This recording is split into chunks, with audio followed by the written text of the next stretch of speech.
गली नंबर 84।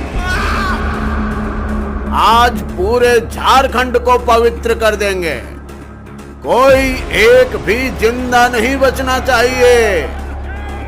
हरीश यादव हाथ में पेट्रोल बम लिए पूरी भीड़ से कह रहा है। भीड़ भी अपने हाथ में तलवार बंदूक लिए हरीश की बातें सुन रही है और उसकी बात खत्म होते ही पूरी भीड़ तीतर बीतर हो गई।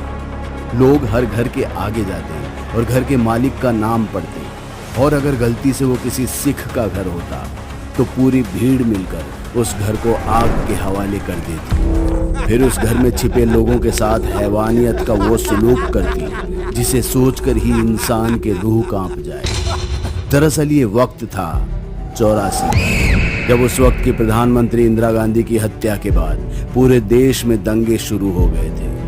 लोगों ने सिख धर्म के खिलाफ बगावत छेड़ दी थी। झारखंड के बोकारो में भी इस तबाही को खूब हवा दी गई। इस हादसे में कितनी ही जिंदगियां बर्बाद हुई, इसका आज तक कोई सही हिसाब नहीं लगा पाया। लेकिन वो कहते हैं ना कि लोग भले ही मर जाएं, मगर उनकी कहानियां कभी नहीं मरती। किसे पता था कि इस हादसे के 4 दशक बाद भी इसकी चिंगारी आज भी कहीं दफन है, जिसे विवेक ने हवा दी।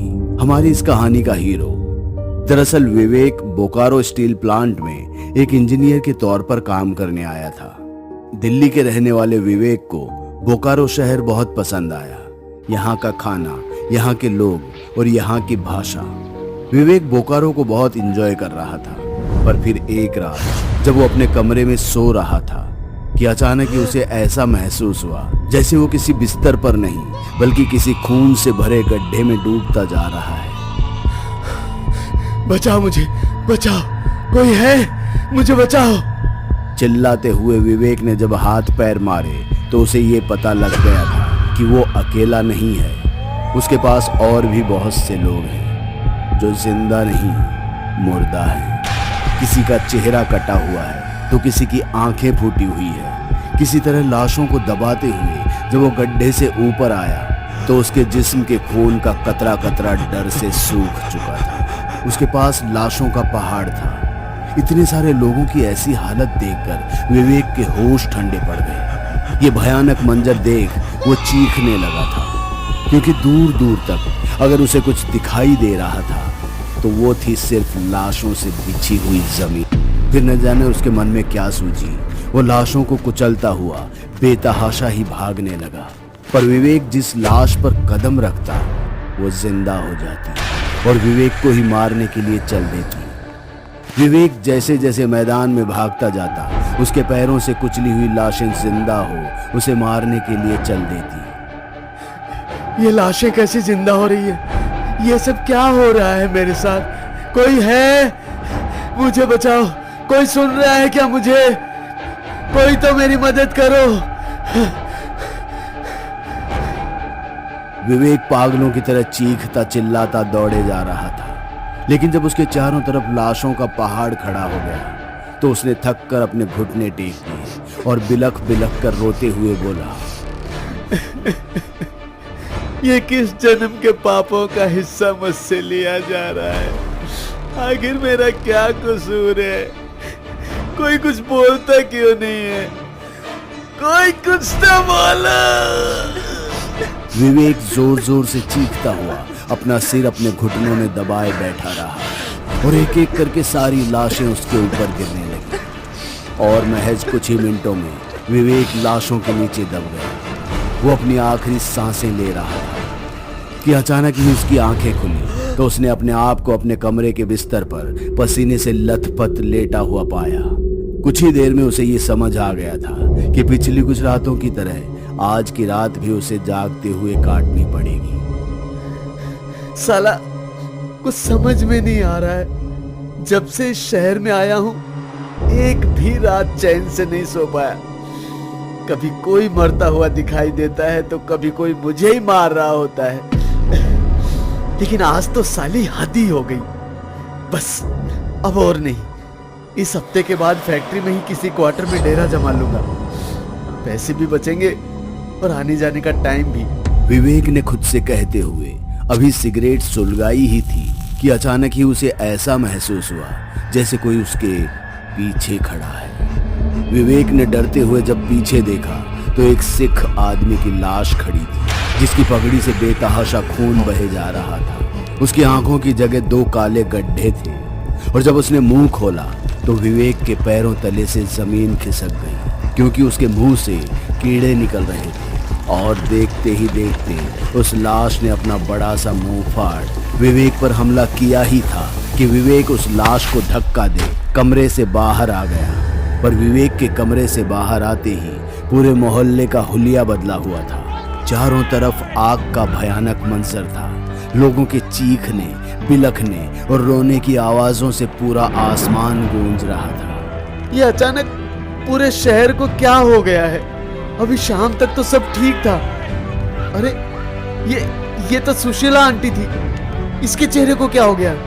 अरे चाय वाले अंकल! ये सब उन्हीं लोगों के बिगड़े हुए चेहरे थे जिनकी गली में, जिनके पड़ोस में विवेक रहता था।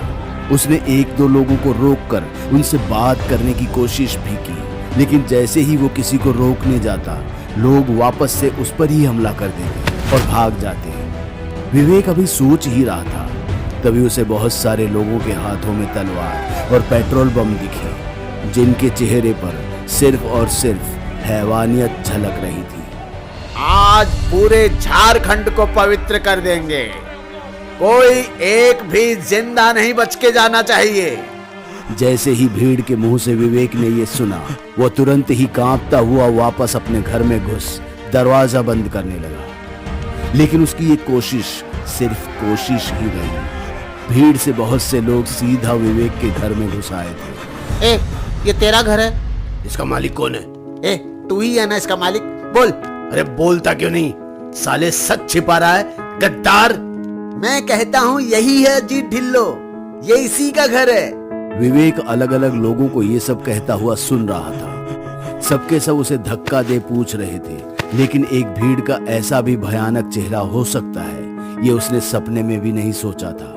डर के मारे विवेक की घिग्गी बन गई थी, पर इससे पहले कि उसके कंठ से लफ्ज फूट पाते, भीड़ ने अपना आपा खो दिया और विवेक को लात घूंसों से मारने लगी। कुछ ही देर में विवेक अधमरी हालत में पहुंच चुका था और जब भीड़ के सब्र का बांध टूटा तो विवेक की जिंदगी और मौत का फैसला हो चुका था। विवेक के नसीब में मौत आई थी। भीड़ ने पहले तो विवेक के शरीर को तलवारों से काटा, फिर घर में पेट्रोल बम फेंककर पूरे घर को आग के हवाले कर दिया। पलक झपकते ही घर के साथ साथ विवेक का शरीर भी धू धू कर जलने लगा और कुछ आखिरी सांसों तक चीखने के बाद विवेक हमेशा हमेशा के लिए शांत हो गया। अगली सुबह जब विवेक की आंखें खुली तो उसने खुद को एक पागल खाने में पाया। सर, आप ठीक तो है ना? क्या हुआ था आपको?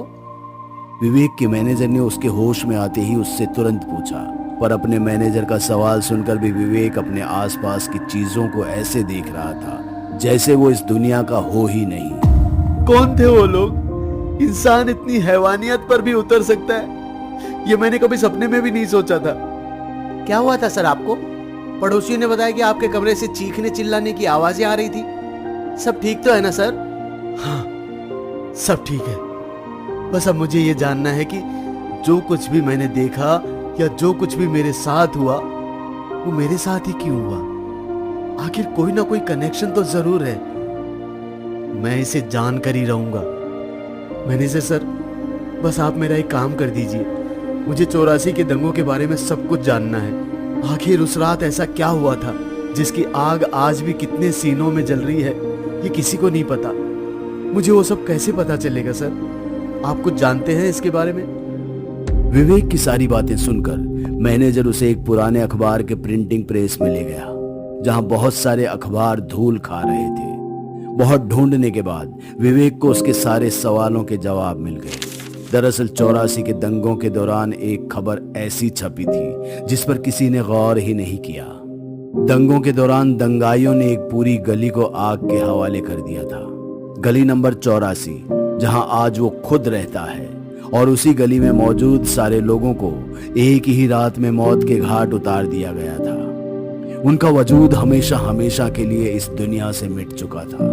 और जब विवेक ने अखबार की फोटो को ध्यान से देखा तो उसमें विवेक को अपने दादाजी दिखाई दिए, जिनका नाम उस गली नंबर 84 को जलाने वालों की लिस्ट में शुमार था। महज इस एक पल में विवेक को उसके सारे सवालों के जवाब मिल गए। ये क्यों हुआ और उसी के साथ ही क्यों हुआ?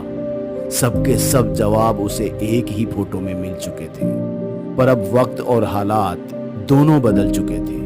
वो चाहकर भी अब कुछ नहीं कर सकता था, इसलिए अस्पताल से निकलने के बाद ही उसने गली नंबर 84 से अपना रूम खाली कर दिया और फैक्ट्री के एक क्वार्टर में आकर रहने लगा। हालांकि दंगों में मरे हुए लोगों के चेहरे आज भी उसे चैन से सोने नहीं देते।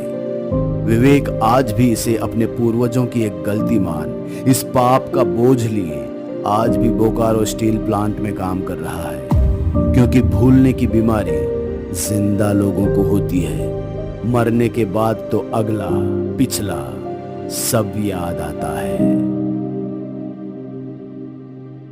दोस्तों, अगर आपको हमारी कहानी अच्छी लगी हो तो लाइक, कमेंट और शेयर जरूर करें। साथ ही रेगुलर अपडेट के लिए चैनल को सब्सक्राइब करें। और अगर आपके पास भी कोई डर से भरी दमदार कहानी है तो भेजिए हमारे मेल एड्रेस पर अभी।